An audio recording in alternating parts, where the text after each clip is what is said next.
অবৈধ দখলকাৰীয়ে 30 দিনৰ ভিতৰত এৰিব লাগিব সংৰক্ষিত বনাঞ্চল।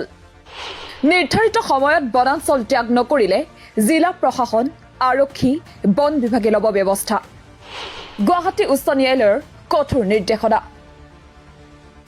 ৰাজ্যৰ সংৰক্ষিত বনাঞ্চলত অবৈধভাৱে দখল কৰি বসবাস কৰি থকা সকললৈ দুখবৰ।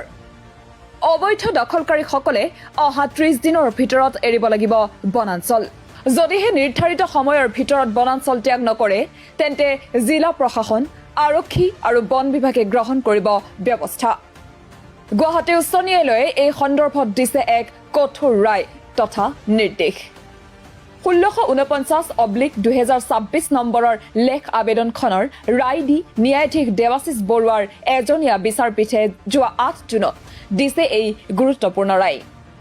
কেইবাশ লোকে পৃথকে পৃথকে দাখিল কৰা লেখ আবেদনৰ শুনানি লৈ বিচাৰপীঠে দিয়ে এই ৰায়।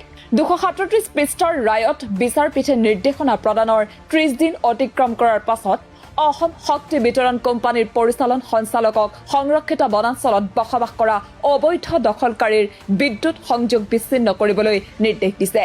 আনহাতে গোচৰৰ শুনানিৰ সময়ত ন্যায়ালয়ে বিদ্যালয়, চিকিৎসালয়, অংগনৱাড়ী কেন্দ্ৰ, সুলভ মূল্যৰ দোকান আদি স্থাপনৰ বাবে সংৰক্ষিত বনাঞ্চলৰ ভূমি পৰিৱৰ্তন কৰাটো অনুমতিযোগ্য যে নহয় সেই দিশটো লক্ষ্য কৰে।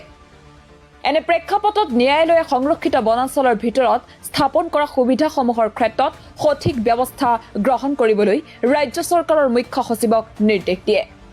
অৱশ্যে এই নিৰ্দেশনাৰ বাবে স্বীকৃতিপ্ৰাপ্ত অনুসূচিত জনজাতিৰ বন বাসিন্দা অথবা পৰম্পৰাগত বন বাসিন্দা যদি ক্ষতিগ্ৰস্ত হয় তেন্তে তেওঁলোকৰ বাবে এনে সুবিধাসমূহ চৰকাৰী খাছ মাটি অথবা বনাঞ্চলৰ বাহিৰৰ ব্যক্তিগত মাটিত প্ৰদান কৰাত ব্যৱস্থা ল'বলৈও মুখ্য সচিবক নিৰ্দেশ ন্যায়ালয়ৰ।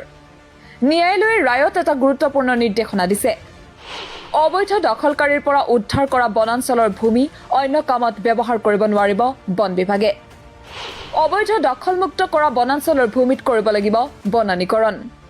ইফালে আধাৰ কাৰ্ড, নিৰ্বাচনী পৰিচয় পত্ৰ, ভোটাৰ তালিকাত থকা নাম, বিদ্যুৎ সংযোগ, পঞ্চায়তৰ প্ৰমাণ পত্ৰৰ প্ৰসংগতো ন্যায়ালয়ে গুৰুত্বপূৰ্ণ মন্তব্য কৰে। এই নথিপত্ৰসমূহে সংৰক্ষিত বনাঞ্চলত বসবাস কৰিবলৈ অনুমতি দিয়াটো নুবুজায় বুলি প্ৰকাশ কৰে।